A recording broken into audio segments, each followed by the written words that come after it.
Kuja, pusaka khas Jawa Barat dan cerita menarik di balik perkembangannya yang pesat.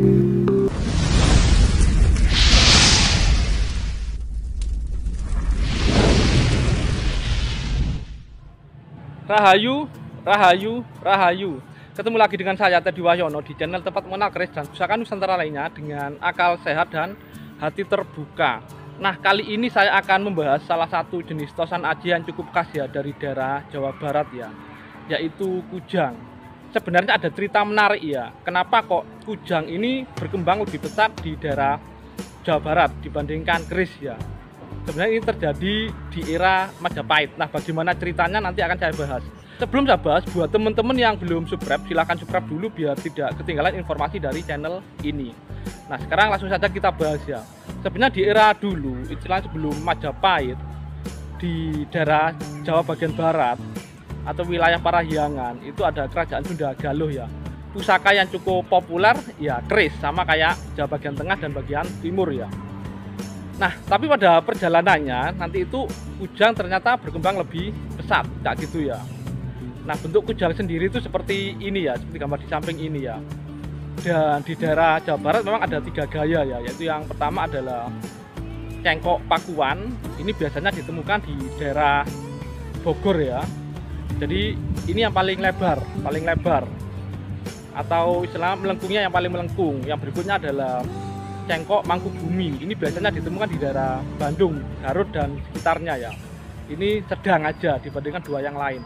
Nah, yang terakhir adalah gaya atau cengkok Mangkualaman.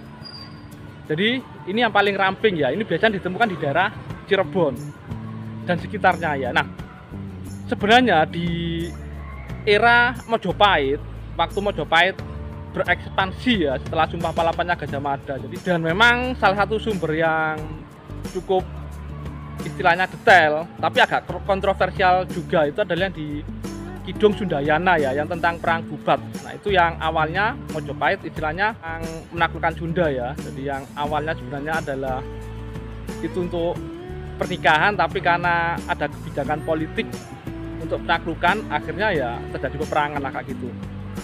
Nah, jadi di era itu, jadi ada kebijakan bahwa empu-empu di daerah Parahyangan atau Jawa bagian barat itu tidak boleh membuat keris. Akhirnya saat itu banyak empu yang istilahnya pindah ke daerah Jawa bagian timur, ke timur ya, tapi tidak mau mengabdi di Majapahit. Mereka di daerah Tuban dan sekitarnya. Dan salah satu empu terkenal yang pindah itu adalah Empu Kuwung ya, dan beberapa anaknya. Jadi anaknya yang terkenal antara lain adalah Empu Joko Jati, Empu Joko Suratman, Empu Salahita gitu ya, dan beberapa saudaranya ya. Dan salah satu yang pindah juga ke daerah Tuban itu adalah empu perempuan Nyi Sombro atau Nyi Mbok Sombro. Nah, jadi karena di Jawa Barat, jadi empu yang tidak pindah, mereka lebih fokus membuat kujang ya, yang saat itu mungkin lebih ke peralatan pertanian. Tapi mungkin yang untuk pusaka juga sudah ada ya. Dan makanya di Jawa Barat itu kujang berkembang cukup pesat dan akhirnya dibuat sebagai pusaka seperti keris kayak gitu. Jadi mereka lebih fokus ke pertanian. Makanya memang dalam sejarahnya itu untuk Jawa bagian barat itu hampir tidak ada istilahnya bencana kelaparan di daerah-daerahnya. Tapi justru yang di Jawa bagian tengah, bagian timur yang ada kerajaan-kerajaan besar itu ada beberapa wilayah yang sering terjadi bencana kelaparan kayak gitu ya. Nah, jadi mungkin itu sekilas tentang kujang ini ya. Nah, kalau teman-teman melihat ulasan tentang kujang di ensiklopedi keris, jadi di situ ada keterangan ya. Jadi salah satu faktor yang menyebabkan kerajaan Sunda Parahyangan sulit pulih adalah kebijakan politik Gajah Mada ya. Jadi di sana Gajah Mada mengeluarkan larangan bagi para empu di Pajajaran untuk membuat keris kayak gitu. Dan kepindahan tentang sebagian empu Pajajaran ke daerah timur Pulau Jawa itu sesuai dengan manuskrip Pangeran Wijil ya, dan ini adalah keterangan ya yang membahas tentang Empu Kuwung dan anak-anaknya dan beberapa saudaranya yang pindah ke Tuban. Nah, ini adalah salah satu bentuk kujang ya. Kalau kujang ini milik salah seorang kolektor dari Surabaya ya. Ini kebetulan saya pinjam. Dan ini memang cuma dibersihkan dari karat aja, tidak diwarangi, tapi itu terlihat ya dari materinya memang cukup tua.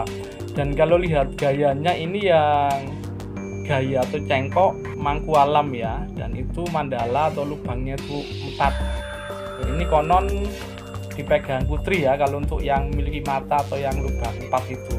Dan lubang sendiri biasanya ada tindiknya, ada isinya, biasanya emas kayak gitu. Nah, mungkin itu saja dulu dari saya, semoga bermanfaat dan jangan lupa untuk like dan subscribe-nya.